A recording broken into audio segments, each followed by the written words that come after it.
BTV 전주방송은 시청자의 뉴스 보도 참여 기회 확대를 위해 주민들이 직접 취재한 뉴스를 전해드리고 있습니다. 이번 시간에는 완주와 전주 소식을 차례로 들어볼 텐데요. 박영환, 이평강 주민통신원이 화상으로 연결돼 있습니다. 두 분 안녕하십니까? 안녕하세요. 안녕하세요. 네, 먼저 완주 소식부터 가겠습니다. 이제 완연한 봄이죠. 완주군 동상면에 가족과 함께 예술 작품을 감상할 수 있는 좋은 장소가 있다고 합니다. 네, 박영환 통신원 어떤 곳인가요? 네, 문화예술의 불모지인 동상면에서 지역 주민들과 함께 예술로 지역을 알리는 미술관이 있습니다. 전북대 교수를 지낸 우송 박인영 관장은 천혜의 자연 경관에 반해 개인 창작 공간으로 마련한 연석산 산기슭에 지난 2016년 연석산 미술관을 개관했는데요. 현재는 미술학 박사이자 창작자, 기획자, 평론가로 활동 중인 이대 문리 관장은 일대 박인영 관장의 뜻을 잇기 위해 연석산 우송미술관으로 개명하여 지역 주민들과 함께 예술 활동을 하고 있습니다. 네, 연석산 자락에 있는 미술관 참 듣기만 해도 그림 같을 것 같은데요. 이 우송미술관에서는 현재 어떤 활동들이 펼쳐지고 있나요? 연석산 우송미술관은 전북특별자치도 문화관광재단의 창작공간 지역 활성화 지원 사업으로 동산면 주민들이 참여하는 동상 영상 전시를 연속 사업으로 4년에 걸쳐 진행하였습니다.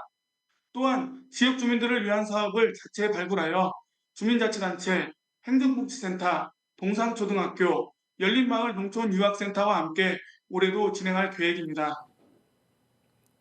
네, 4년간 진행한 동상 영상 전시전 굉장히 궁금한데요. 어떤 내용인가요? 동상면은 4개 법정리로 구성되어 있습니다. 동상 영상 전시는 1년에 1개 법정리를 대상으로 동상 면민이 참여합니다. 빼어난 자연 풍광과 온전히 보존하고 있는 생태 환경을 지역 주민들이 촬영한 사진과 영상으로 담아 동산골의 생생한 모습을 알렸습니다. 네, 미술관에서 올해는 주민들과 함께 또 어떤 프로그램들을 할지 좀 궁금한데요. 동생면은 지역 특산품으로 고종시 곶감이 유명합니다. 그리고 한국에서 유일하게 고종시 시조목이 있으며 매년 10월에 기원제를 지내기도 합니다. 올해는 미술관에서 고종시 시조목에 관련된 내용으로 마을 주민들과 프로젝트를 기획하고 있습니다. 정여운 학예사 말을 들어보겠습니다. 곶감 프로젝트라고 해서 곶감 생산과 제작 과정 그리고 일련된 일련의 과정들을 저희가 총 취합해서 이제 답사하고 구술체로 해서 전시하는 그런 전시를 기획하고 있습니다. 네, 이 밖에도 미술관에서 좀 국제적인 교류도 했다고요. 어떤 내용일까요? 네, 연석산 우승미술관은 지원 사업을 통해 국내외 입주 작가를 모집하여 발굴하고 국제적인 교류와 네트워킹을 통해 문화예술 커뮤니티를 형성하고 있습니다. 2023년 중국 구이저우 도립미술관 한중일 미술전과 일본 나가노 현대미술관 기획전에 전북 작가를 미술관에서 추천하여 참여하였습니다. 미술관 문리 관장은 작년 12월 국내 미술가 11명과 함께 한국인 최초로 인도 깨라라 아트캠프에 7박 8일간 참여하는 등 활발한 국제 교류를 추진 중입니다. 네, 이렇게 말씀을 듣다 보니까 저도 시간을 내서 꼭 가보고 싶은데요. 현재 어떤 전시들이 이뤄지고 있나요? 네, 30일까지 젊은 청년 미술가들의 동그란 삼각형 기획전이 개최되고 있습니다. 이번 전시회는 아트그룹 에템 소속 박성은, 이수아, 이율 작가들의 회화, 설치, 영상 작품을 감상할 수 있습니다. 봄 나들이 겸 가족과 함께 연석산 우송미술관을 추천해 드립니다. 완주군 동상면에서 지역 주민과 함께 만들어가는 연석산 우송미술관 소식 전해드렸습니다. 이어서 전주 소식으로 가겠습니다. 전주 역시 문화계 소식이 준비돼 있습니다. 요즘 전주 평화동 갤러리 카페 오브제에서 특별한 전시회가 열리고 있다고 하는데요. 이평강 통신원 어떤 내용인가요? 이번 전시회는 고은의 옆집이라는 이름으로 열린 온두레 공간 그림 동아리의 첫 외부 전시회입니다. 지난 3월 14일부터 4월 13일까지 한 달간 평화동의 갤러리 카페 오브제에서 열리고 있고요.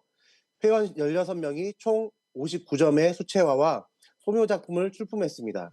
누구나 자유롭게 관람할 수 있고 관람 시간은 오전 11시 반부터 밤 10시까지입니다.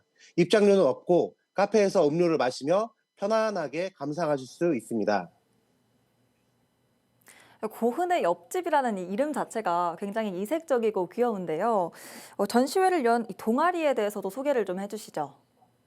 온돌의 공간 그림 동아리는 2020년에 처음 만들어졌지만 코로나19로 인해 한동안 활동을 멈췄다가 2021년에 다시 활동을 시작한 평생학습 미술 동아리입니다. 지금은 16명의 회원들이 매주 월요일과 수요일 저녁 온돌의 공간 미음에 모여 그림 기초 수업과 창작 활동을 하고 있어요. 고은의 옆집이라는 이름은 회원들 스스로 지은 건데요. 우리는 고우처럼 대단하진 않지만 그 옆집쯤엔 살고 있지 않을까요? 하는 정감 있는 마음이 담겨 있습니다. 고은의 옆집쯤에 살고 있을 것 같은 이런 동아리 회원들의 작품이 굉장히 궁금한데요. 인상 작품들 좀 소개해 주실 수 있을까요? 네, 몇 가지 작품이 관람객들에게 깊은 인상을 남기고 있습니다. 박민현 작가의 세월은 난간에 기대어 손 위에 얼굴 얹고 있는 할머니의 모습이 그려진 수채화인데요. 살아있는 붓터치 속에 삶의 깊이와 따뜻한 감정이 담겨 있어요.